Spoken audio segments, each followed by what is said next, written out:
It's a great privilege for me to be here with you, and it is always a solemn responsibility to teach on prayer.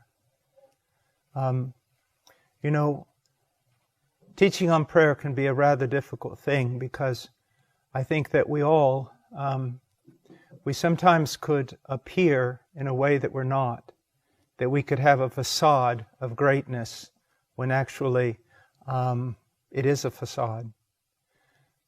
In my own life, prayer has been very important, but I've always seen myself as rather weak in prayer.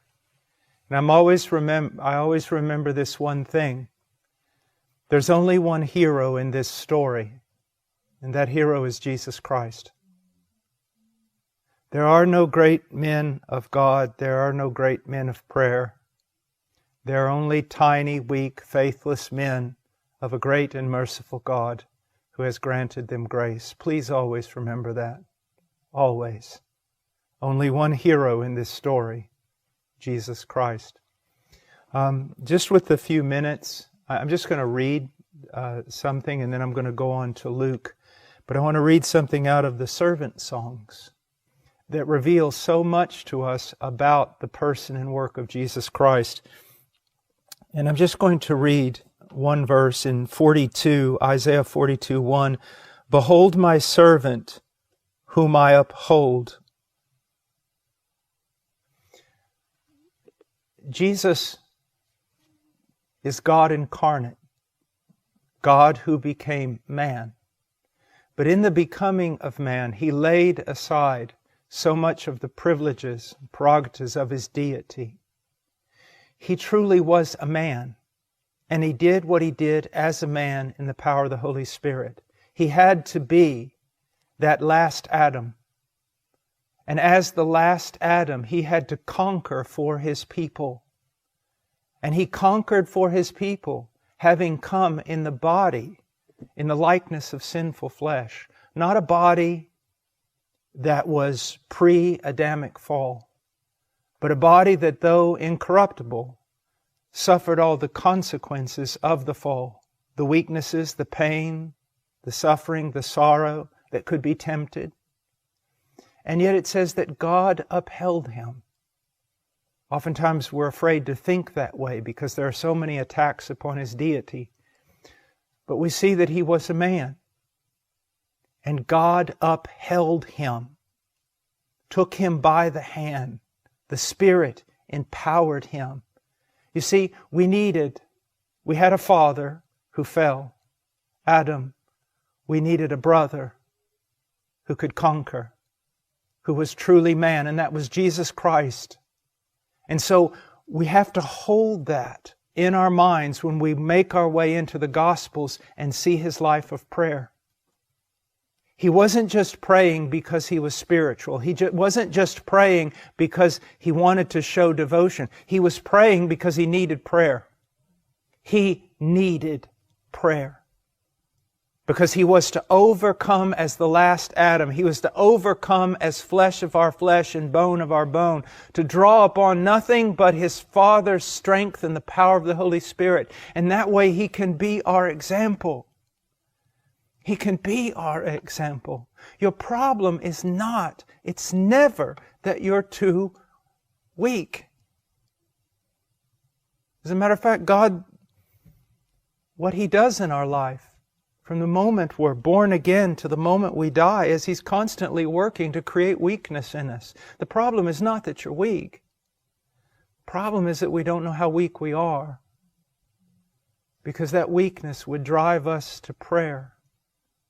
As being truly incarnate, drove our Savior to prayer. When we get over to Luke chapter 11, verse 1, it happened that while Jesus was praying in a certain place, after He had finished, one of His disciples said to Him, Lord, teach us to pray, just as John also taught his disciples. You know,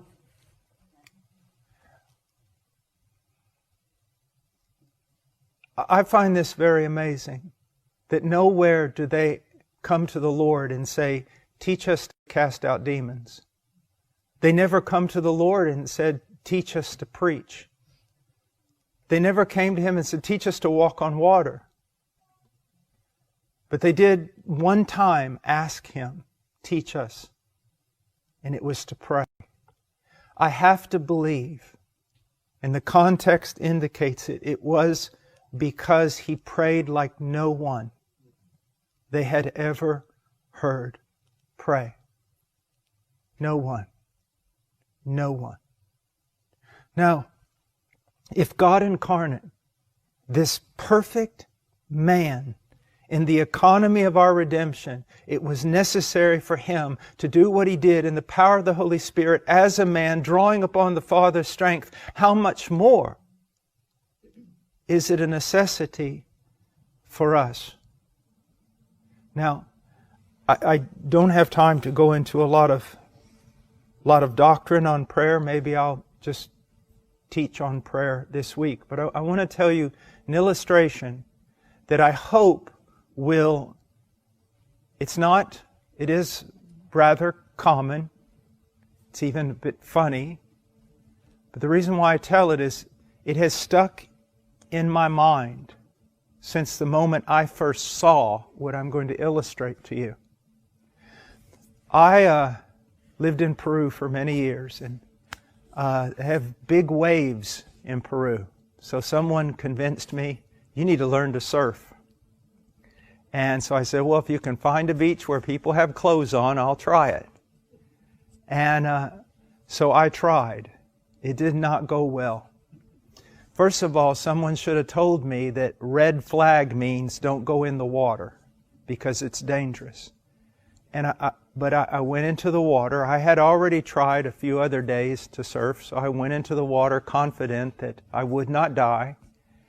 And I got out there and I realized I'm in trouble. I'm in bad trouble. I was just praying, I don't want to go to Japan from South America. I was being sucked out and I was very, very, very afraid. And I heard a noise behind me.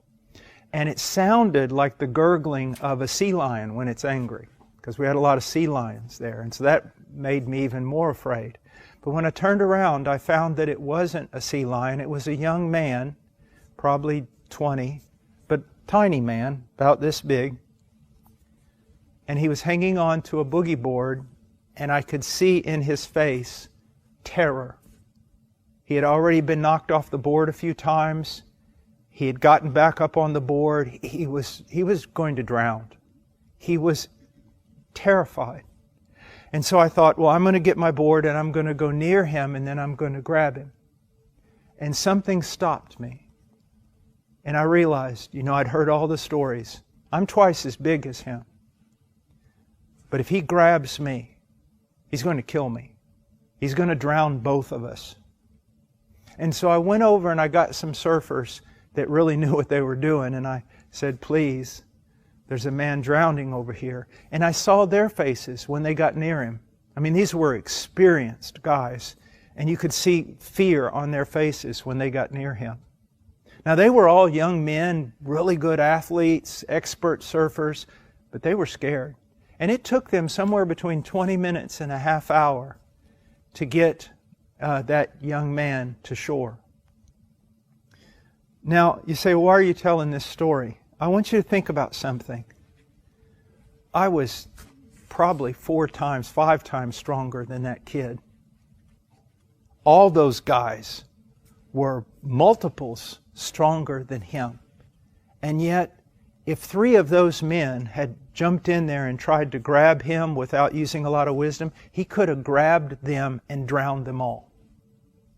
Now you have to ask yourself, how would he do that? How would someone who was less than half my size be able to drown me and a few other men?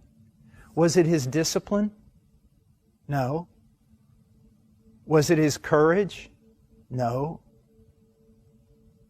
Was it some strength of will that gave him such power to grab a hold of men a lot larger than and they not be able to let go? What was it?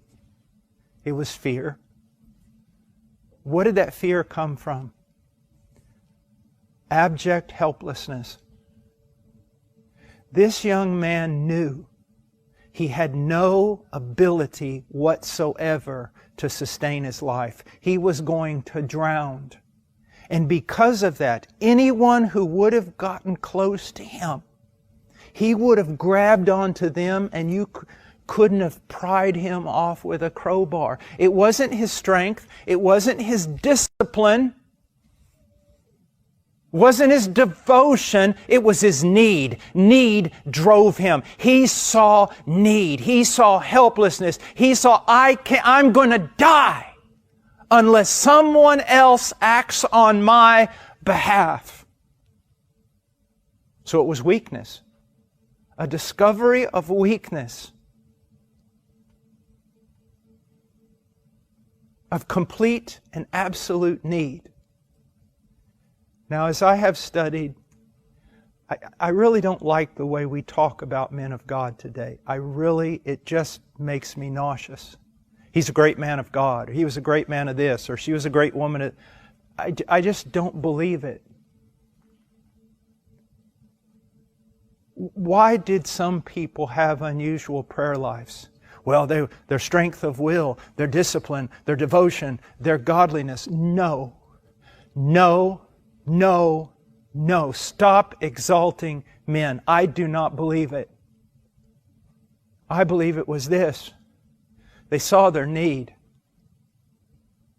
They realized they were the runt of the litter. They were the lesser one to walk into the room. They realized they had nothing. Nothing. They realized that if God did not move on their behalf, it was hopeless. And that's what did it. Do you see? And that's why I don't want anyone to ever look at anyone and think, oh my goodness, they're so spiritual, they're so this, they're so that, they're so that. No.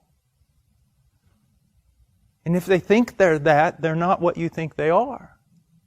It's need. It's weakness. It's seeing, whoa, hold it. I've never done anything but fail on my own.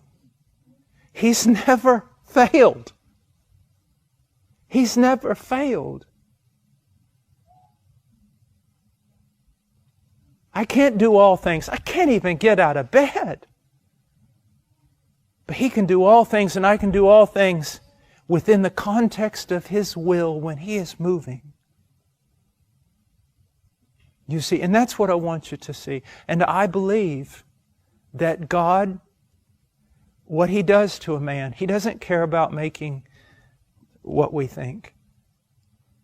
God spends decades seeking to do one thing to a man and a woman.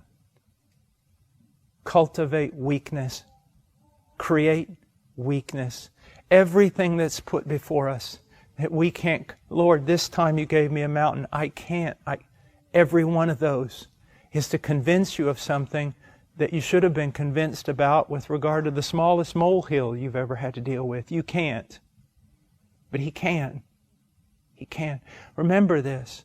God always uses the runt of the litter. So you're going to defeat the Midianites. And you find a boy hiding in a wine vat. The lesser son of the lesser family, of the lesser tribe. He gets an army that, even though the size is rather large, in comparison to who they have to fight, it's nothing. And God says it's too big. It's too big. So finally, 300. And then finally, no, put the swords away. I just want you to have some clay jars with fire in it. Do you see? Kill Goliath with a boy and some stones. So what I hope is that if you'll just look at your life, you'll see all these areas. You'll see where God has been continuously working in you just to make you weak. J.I. Packer has a book on weakness, and there's an introductory film. I don't know how many of you have seen it.